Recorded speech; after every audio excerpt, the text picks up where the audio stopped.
बहुत बड़ी रैली आ रही थी, लेकिन पुलिस प्रशासन ने उस रैली को तोड़ते हुए, लेकिन हुजूम कंट्रोल के बाहर था।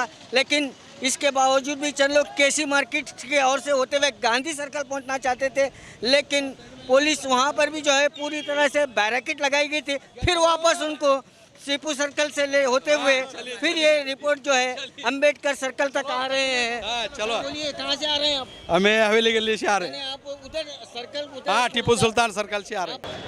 अमलियत का काम है, अमल करेंगे हम लोग इंशाल्लाह। ಎಲ್ಲ ಗಣ್ಯಾತಿ ಗಣ್ಯರಿಗೆ ಹಾಗೂ ಇಲ್ಲಿ ಸೇರಿದಂಥ ನನ್ನೆಲ್ಲ ಬಂಧುಗಳಿಗೆ ಈ ನಮನವನ್ನು ಸಲ್ಲಿಸಿ, ಇಂದು ಈ ದೇಶದಲ್ಲಿ ನಾಗರಿಕತೆ ಅನ್ನೋದು ಮರೆತಂತೆ ಕಾಣ್ತಾ ಇದೆ. ಇವರು ಪೌರತ್ವದ ಬಿಲ್ಲನ್ನು ಎರಡೂ ಸದನದಲ್ಲಿ ಪಾಸ್ ಮಾಡಿದ್ದಾರೆ. ಗುಜರಾತ್ನ ಗಡಿಪಾರು ಮಾಡಿದ್ದಾರೆ.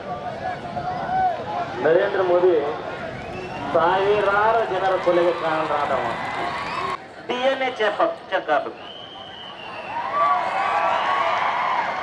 ಈ ದೇಶದ ಮೂಲ ನಿವಾಸಿಗಳು ದಲಿತರು, ಮುಸ್ಲಿಮರು, ಕ್ರೈಸ್ತರು, ಸಿಖ್ರು, ಜೈನರು ಎಲ್ಲರೂ ಇದ್ದೆವು. ಆದರೆ ಬ್ರಾಹ್ಮಣರು ಮಾತ್ರ ಈ ದೇಶದ ಮೂಲ ನಿವಾಸಿಗಳಲ್ಲ. ನೀವು ನಮ್ಮ ದೇಶದವರೆಲ್ಲ ಬರ್ಲಿಕ್ಕೆ ವಿಚಾರ ಕೂಡಿಲ್ಲ. ನೀವು ಬಂದಿರಪ್ಪ ಅಂತಂದ್ರೆ ನಮ್ಮಲ್ಲಿ ನಾಲೆಜ್ ಅದ.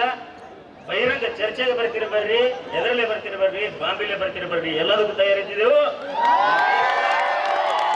ನಾವೆಲ್ಲರೂ ಈ ದೇಶದ ಮೂಲ ನಿವಾಸಿಗಳಿದ್ದೆವು. ಈ ಮೂಲ ನಿವಾಸಿಗಳಂದವರು ನೀವು ನಮ್ಮ ಮೇಲೆ ರಾಜಕೀಯ ಮಾಡ್ತೀರಪ್ಪ ಅಂತಂದ್ರೆ ನಮಗೆ ಸುಮ್ಮನೆ ಬಿಡುವುದಿಲ್ಲ. ನನ್ನ ಮಾತನ್ನ ಹೇಳಿ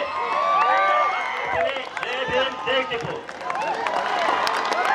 ಬಂಧುಗಳೇ, ಭಾರತ ದೇಶದಲ್ಲಿ ಯಾರು ಭಾರತೀಯರು ಯಾರು ವಿದೇಶಿಯರು ಅಂತಕ್ಕಂಥ ತೀರ್ಮಾನ ತಗೊಳ್ತಕ್ಕಂಥ ಜಾಗದಲ್ಲಿ ವಿದೇಶಿಯರು ಬಂದು ಕೂತಾಗ ಏನು ಆಗ್ತೈತಿ ಅಂತಕ್ಕಂಥದ್ದು ಈ ದೇಶದಲ್ಲಿ ನಡೀತಕ್ಕಂಥ ಎಲ್ಲ ವಿದ್ಯಮಾನಗಳಿಂದ ಗೊತ್ತಾಗ್ತಾ ಇದೆ.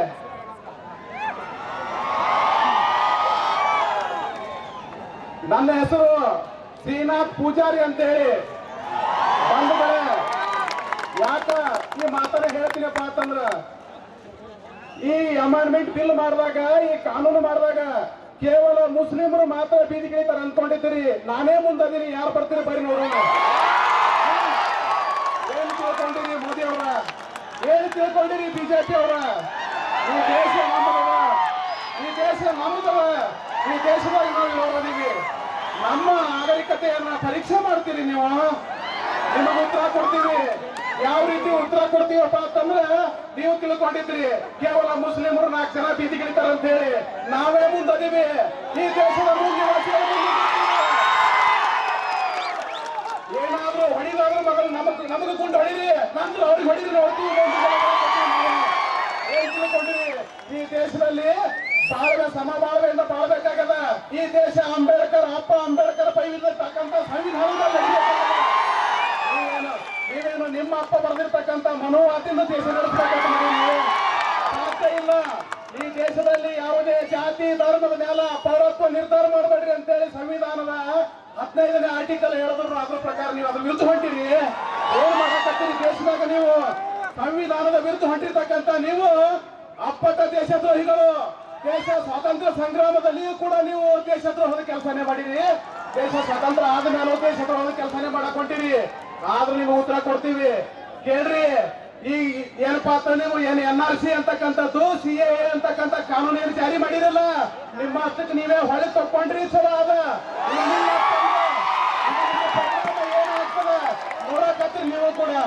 ಏನ್ ತಿಳ್ಕೊಂಡಿರಿ? ಭಾರತ ದೇಶದಲ್ಲಿರ್ತಕ್ಕಂಥ ಹಿಂದೂ, ಮುಸ್ಲಿಂ, ಕ್ರೈಸ್ತ, ಇಸಾಹಿ, ಲಿಂಗಾಯತ ಸಮೇತವಾಗಿ ಈ ದೇಶದಲ್ಲೇ ಬಾಳ್ತೀವಿ. ಏನ್ ಮಾಡ್ತೀವಿ ಮಾಡ್ತೀವಿ ನೀವು. न्यूज नेशन के लेटेस्ट न्यूज़ों को अपने मोबाइल में देखने के लिए यूट्यूब में बी न्यूज नेशन के चैनल के सब्सक्राइब आइकॉन को दबाएं और फिर बेल आइकॉन को दबाने पर आप लेटेस्ट न्यूज़ों को देख सकते हैं। अस्सलाम वालेकुम, मेरा नाम इमरान है और मैं आज आपको बताने वाला हूं कि इंग्लिश बातचीत कैसे सीखी जा सकती है।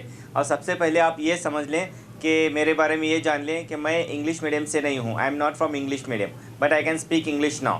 सो बहुत सारे लोगों को इंग्लिश बातचीत करना नहीं आता, जिसकी वजह से जो है बहुत सारे मुश्किलात का सामना करना पड़ता है। तो सबसे पहले हमारा एक प्रॉब्लम ये है कि हमें मीनिंग्स याद नहीं रहते, वोकैबुलरी हमारी वीक रहती हैं, तो जिसका इम्प्रूव करना बहुत ही ज़्यादा ज़रूरी है। मिसाल के तौर पर अगर मैं आपसे एक सवाल करता हूँ, मैं खा रहा हूँ या खा रही हूँ इंग्लिश में कैसे बोलेंगे, तो आपका जवाब होगा डेफिनेटली आई एम ईटिंग। ठीक है, तो अगर मैं आपको ये सवाल करता हूँ कि मैं निगल रहा हूँ या निगल रही हूँ कैसे आप बोल सकते हैं, तो बहुत सारे लोगों को यहाँ पे मुश्किल होती है क्योंकि निगलने का मीनिंग याद नहीं रहता। तो इसलिए वोकैबुलरी मतलब मीनिंग का जो है इम्प्रूव करना बहुत ही ज़्यादा ज़रूरी हो जाता है। और एक मिसाल है और एक एग्जांपल है, मैं तैर रहा हूँ कैसे बोलेंगे, तो आपका जवाब होगा आई एम स्विमिंग। अगर मैं आपसे ये पूछता हूँ कि मैं डूब रहा हूँ कैसे बोलेंगे, तो यहाँ पर बहुत सारे लोगों को मुश्किल होती है क्योंकि डूबने का मीनिंग नहीं मालूम है। तो सबसे पहले हमें चाहिए कि हमारा वोकैबुलरी इम्प्रूव करें, मीनिंग हमारा इम्प्रूव करें। तो जो है ये इम्प्रूव कैसे किया जा सकता है, मीनिंग को कैसे याद किया जा सकता है। इतनी बड़ी डिक्शनरी लेकर के हज़ारों पेज की जो है मीनिंग्स हम याद नहीं कर सकते, तो वो सारी चीज़ें जो है हमारी क्लास में आपको सिखाई जाएगी। और दूसरा प्रॉब्लम ये है कि sentences depend on situation, sentences कैसे बनाए जाएँ। तो अगर आप ये सीख लेते हैं तो it's my challenge, you can speak English easily. तो कैसे, अभी यहाँ पे देखिए अलग अलग जुमले होते हैं, उसका सीखना ज़रूरी है। मैं आता हूँ, आ रहा हूँ, आ सकता हूँ, आ सकता था, आना चाहिए था, आ चुका हूँ, आ चुका था। ऐसे बहुत सारे जुमले हैं जो हमें मालूम नहीं है। अगर हम वो जान लें सेंटेंसेस कैसे बना सकते हैं, तो जो है इंशाल्लाह बहुत ही जो है आसानी के साथ इंग्लिश बातचीत हम कर सकते हैं। तो अगर आप जो है हमारे साथ इंग्लिश बातचीत सीखना चाहते हैं तो ज़रूर जो है ज्वाइन कीजिए हमारी क्लास को और नीचे दिए गए नंबर पे कांटेक्ट कीजिए।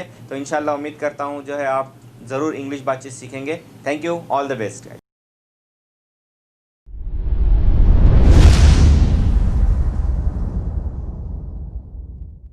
ಪ್ರತಿ ವರ್ಷದಂತೆ ಈ ವರ್ಷವೂ ಸಹ ಸರ್ವಧರ್ಮ ಸಾಮೂಹಿಕ ವಿವಾಹ ನಡೆಯಲಿದೆ. ಜವಳಿ ಸೋಷಿಯಲ್ ಗ್ರೂಪ್ ಆಶ್ರಯದಲ್ಲಿ ಬಿಜೆಪಿ ಅಲ್ಪಸಂಖ್ಯಾತ ಮುಖಂಡ ಯಾಸೀನ್ ಜವಳಿ ನೇತೃತ್ವದಲ್ಲಿ ಇದೇ ಜನವರಿ 5ರಂದು ನಡೆಯಲಿದ್ದು, ಹೆಚ್ಚಿನ ಸಂಖ್ಯೆಯಲ್ಲಿ ನೋಂದಣಿ ಮಾಡಬೇಕಾಗಿ ವಿನಂತಿ.